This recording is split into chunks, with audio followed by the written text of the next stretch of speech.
This is the second part of a two-part set of videos, so if you haven't seen the first one, there's a link in the description so you can watch it first and come back to this, but it really doesn't matter. You don't need to see it in order to understand what this video is about. But go see it anyway, it's good. I'll wait. Or just watch this first, it's your life and you should follow your truth.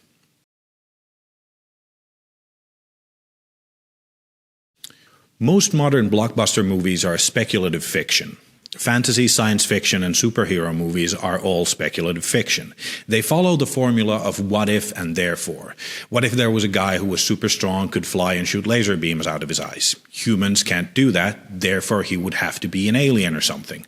Okay, he's an alien and there aren't others like him around, so he must have traveled here alone. He acts like a person, therefore he must have grown up on Earth. Therefore he traveled here alone as a baby. For that to happen, someone probably sent him here and would have had good reason for that, like maybe their home planet was going to be destroyed, and so on. You start with a wild premise and explain how that's possible and build from there. He's basically a god, but for the sake of the story he must face challenges, therefore there must be a way to defeat him. Nothing on Earth can do that, therefore whatever can defeat him must come from space as well. And there you have Superman and Kryptonite explained. The same rules apply for any fictional character and their motivations. What if there was a guy who dressed up as a bat and beat the shit out of criminals? Normal people don't go around beating up criminals. So he must have a good reason to do that, like maybe his parents were killed by one. Normal people wouldn't dress up as a bat to do that, therefore he must have a good reason for that, like maybe he was afraid of bats as a kid and figured the criminals would be too. That's a long and arbitrarily detailed way of saying that people have reasons for doing whatever it is that they do. I do this because I think that people might enjoy or appreciate the thoughts in my head and because I like the attention. When in fiction a character's motivations are established, they have a credible backstory to explain those motivations, we tend to empathize with them. When we are shown that backstory rather than having that backstory explained to us, we not only understand how they're feeling, but also feel what they feel. When we witness someone going through a traumatic experience, we are moved when they overcome that trauma. When a character has an internal struggle that's been properly established, when they come to terms with that struggle and move beyond it to do what they, and by proxy we, feel is right, it's a powerful moment. In Wonder Woman, we see Diana forming her identity bit by bit. She's the only kid on an island of warriors, so she wants to become a warrior too. She becomes a powerful warrior and is taught that her power is for protecting people.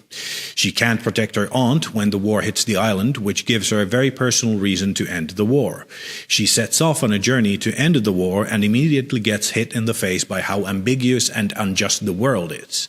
She gets told over and over again that there's nothing she can do about it. She has an internal struggle whether to act to protect people or to continue with her mission to avenge her fallen sisters. Finally, she meets a woman and a child in a trench in the middle of the war, and the woman tells her how the soldiers have taken over her village and how people are dying and suffering. This pushes her over the edge, the internal struggle is over, and she rises out of the trench to, for the first time, be Wonder Woman.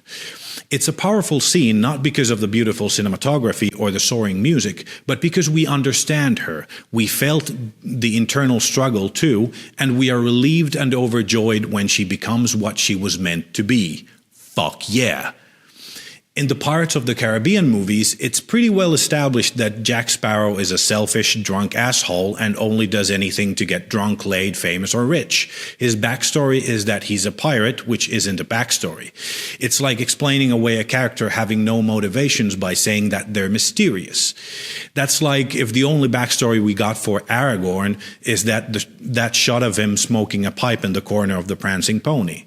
None of that conflict between freedom, love, and destiny, just some creep in the corner who, for no reason, protects the hobbits. So, when Jack Sparrow decides to do the right thing at the end of the latest movie, it's against everything we know about him, and it seems like the only reason he does that is because the plot needs him to. We've had, 72 Pirates movies by now, and somehow we still don't know Jack Sparrow at all. He's a pirate and he drinks a lot. That's why we feel nothing when he decides to do something. We feel nothing when he decides to do anything. We might think he's cool or funny, but we feel no empathy for him. For us as an audience to feel something when characters do something, we need to understand the motivations and emotions that are behind those actions. If we are never shown why a moment is pivotal for a character, we can't have an emotional response and the moment becomes just another action beat. When we don't understand the emotions of a character, we don't care about those emotions, and as a result, we don't care about what they do or what happens to them. And when we don't care about the characters, we don't care about the movie. To sum up the previous video and this one, if you want to make fiction that people will care about, make sure to clearly establish the rules of your world, stick to those rules, give your characters backstories and that explain their further actions, and take those motivations to their conclusions. To say that simply, make sure it makes sense or no one will care.